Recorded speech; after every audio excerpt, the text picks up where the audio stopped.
Commercial ಸಿಲಿಂಡರ್ನ ಅಭಾವ ಅಂತೂ ಇದೆ, ಆದರೆ ಗೃಹ ಬಳಕೆ ಸಿಲಿಂಡರ್ನ ಅಭಾವ ಇಲ್ಲ ಅಂತ ಹೇಳ್ತಾ ಇದ್ರು. ಅಲ್ಲಲ್ಲಿ ಗೃಹ ಬಳಕೆ ಸಿಲಿಂಡರ್ ಸಿಗ್ತಾ ಇಲ್ಲ ಅಂತ ಜನ ಪರದಾಡ್ತಾ ಇದ್ದಾರೆ. ಮಡಿಕೇರಿಯಲ್ಲಿ ಗೃಹ ಬಳಕೆ ಸಿಲಿಂಡರ್ನ ಅಭಾವ, ಗ್ಯಾಸ್ ಏಜೆನ್ಸಿಯಲ್ಲಿ ಗೃಹ ಬಳಕೆ ಸಿಲಿಂಡರ್ ಸಿಗ್ತಾ ಇಲ್ಲ. ವಾರದಿಂದ ಜನ ಪರದಾಡ್ತಾ ಇದ್ದಾರೆ, ಸಿಲಿಂಡರ್ ಸಿಗದೆ. ಬುಕ್ ಮಾಡಿ ವಾರ ಕಳೆದ್ರೂ ಪೂರೈಕೆ ಆಗಿಲ್ಲ ಸಿಲಿಂಡರ್. ಏಜೆನ್ಸಿ ಎದುರು ಸಿಲಿಂಡರ್ಗೋಸ್ಕರ ಜನ ಕ್ಯೂ ನಿಂತಿದ್ದಾರೆ. ಬೆಳಗ್ಗೆಯಿಂದಲೇ ಖಾಲಿ ಸಿಲಿಂಡರ್ ಹಿಡಿದು ಜನ ಕ್ಯೂ ನಿಂತಿರೋ ದೃಶ್ಯ ನೋಡ್ತಾ ಇದ್ದಾರೆ.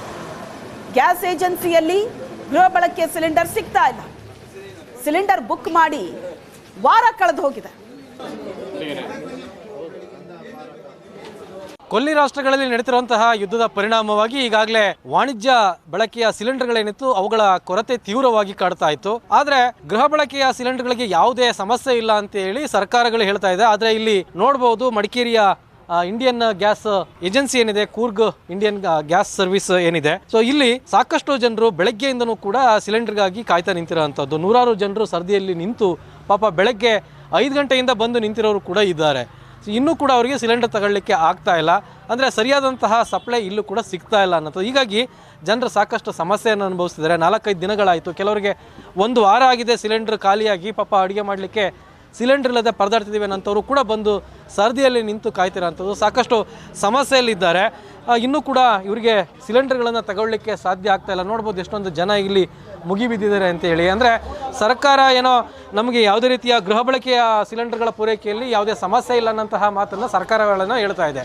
ಆದರೆ ಇಲ್ಲಿ ನೋಡಿದ್ರೆ ಗೊತ್ತಾಗುತ್ತೆ, ಸರ್ಕಾರ ಹೇಳೋದಕ್ಕೆ ತದ್ವಿರುದ್ಧವಾಗಿ ಜನರು ಇಲ್ಲಿ ಪರದಾಡಬೇಕಾದಂತಹ ಪರಿಸ್ಥಿತಿ ನಿರ್ಮಾಣ ಆಗ್ತಿರೋಂಥದ್ದು. ಅಂದರೆ ಎಲ್ಲರೂ ಕೂಡ ಬಂದು ಬೆಳಗ್ಗೆಯಿಂದ ಸರ್ದಿಯಲ್ಲಿ ನಿಂತು ಪಾಪ ವಯಸ್ಸಾಗಿರೋರು ಇದ್ದಾರೆ. ಸೊ ನೋಡೋಣ, ಅವ್ರನ್ನ ಮಾತಾಡ್ತೀನಿ ಎಷ್ಟು ಗಂಟೆಗೆ ಬಂದು ನಿಂತಿದ್ದಾರೆ ಅಂತೇಳಿ. ಸರ್, ನೀವು ಎಷ್ಟು ಗಂಟೆಗೆ ಬಂದು ನಿಂತಿರಿ ಸರ್? ಬೆಳಗ್ಗೆ ನೀವು 7 ಗಂಟೆ ಬಂದಿದ್ದೀನಿ. 7 ಗಂಟೆ ಈಗ ಇಲ್ಲಿಗೆ ಬಂತು. ಈಗ ಗ್ಯಾಸ್ ಮುಗೀತು, ಇನ್ನೂ ಕೊಡೋದಿಲ್ಲ. ಏನು ಮಾಡ್ತಾರೋ ಗೊತ್ತಿಲ್ಲ. ಚೇರಮಾಣಿಂದ ಬಂದಿದ್ದು, ಚೇರಮಾಣಿಂದ ಬಂದಿದ್ದು. ಈಗ ನಿಮ್ಗೆ ಎಷ್ಟು ದಿನ ಆಯ್ತು ಸರ್ ಗ್ಯಾಸ್ ಸಿಲಿಂಡರ್ ಖಾಲಿಯಾಗಿ ಮನೆಯಲ್ಲಿ? ಅದು ಆಯಿತು 60. ಆಗ ಬಂದಾಗ 45 ದಿವಸ ಕಳೆದು ಬನ್ನಿ ಅಂತ ಹೇಳಿದ್ರು. ಬುಕ್ ಮಾಡಿ 2 ವಾರ ಆಯಿತು. ಈಗ ಬಂದಿದ್ದೀನಿ. ಈಗ ನೋಡು ಏನಾಗ್ತದೆ ಗೊತ್ತಿಲ್ಲ. ಬೆಳಗ್ಗೆಯಿಂದ ತಿಂಡಿಲ್ಲ, ಏನಿಲ್ಲ, ಕಾಯ್ತಾ ನಿಂತಿದ್ದೀರಿ. ಈಗ ಅದು ಬೇರೆ, ಅಲ್ಲೂ ನೋವು ಬೇರೆ, ಬಿಸಿಲಿಗೆ ಏನಾಗ್ತಾ ಗೊತ್ತಿಲ್ಲ ಸರ್. ಓಕೆ, ನೋಡಿ, ಹೀಗೆ ಜನರು ಹೇಳೋಂಥದ್ದು ಏನಂತಂದರೆ ಪಾಪ ವಯಸ್ಸಾದವ್ರು ನಿಂತಿದ್ದಾರೆ ನೋಡಿ, ವೃದ್ಧರು ನಿಂತಿದ್ದಾರೆ. ಸೊ ಮಕ್ಕಳು ಬಿಟ್ಟು ಬಂದು ಎಷ್ಟೋ ಜನ ಬಂದು ನಿಂತಿದ್ದಾರೆ. ಏನೇನೋ ಕೆಲಸ ಕಾರ್ಯಗಳಿಗೆ ಹೋಗೋವಂಥವ್ರು ತಮ್ಮ ಕೆಲಸ ಕಾರ್ಯಗಳನ್ನು ಬಿಟ್ಟು ಬಂದು ನಿಂತಿದ್ದಾರೆ. ಬೆಳಗ್ಗೆಯಿಂದ ತಿಂಡಿ ತಿಂದಿಲ್ಲ. 2 ವಾರಗಳಾಗಿದೆ ಬುಕ್ ಆಗಿ. 2 ವಾರ ಆದ್ರೂ ಕೂಡ ಬುಕ್ಕಿಂಗ್ ಆಗಿ ಅವ್ರಿಗೆ ಇನ್ನೂ ಸಿಲಿಂಡರ್ ಸಿಗಲಿಲ್ಲ ಅನ್ನೋಂಥದ್ದು. ಸೊ ಅಂದರೆ ಜನ ಇಷ್ಟೊಂದು ಪರದಾಡ್ತಾ ಇದ್ದಾರೆ. ಆದರೆ ಸರ್ಕಾರಗಳು ಮಾತ್ರ ಇಲ್ಲ, ಯಾವುದೇ ರೀತಿಯಾದಂತಹ ತೊಂದರೆ ಇಲ್ಲ, ಸಿಲಿಂಡರ್ಗಳು, ಗೃಹ ಬಳಕೆ ಸಿಲಿಂಡರ್ಗಳು ಸರಿಯಾಗಿ ಪೂರೈಕೆ ಆಗ್ತಿದೆ ಅನ್ನೋಂತಹ ಮಾತನ್ನು ಸರ್ಕಾರಗಳೇನೋ ಹೇಳ್ತಾ ಇದ್ದಾರೆ.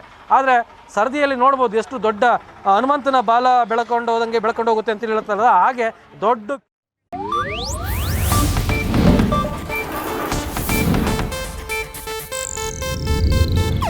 ಇದು ಏಷ್ಯಾನೆಟ್ ನ್ಯೂಸ್ ನೆಟ್ವರ್ಕ್ ಪ್ರಸ್ತುತಿ.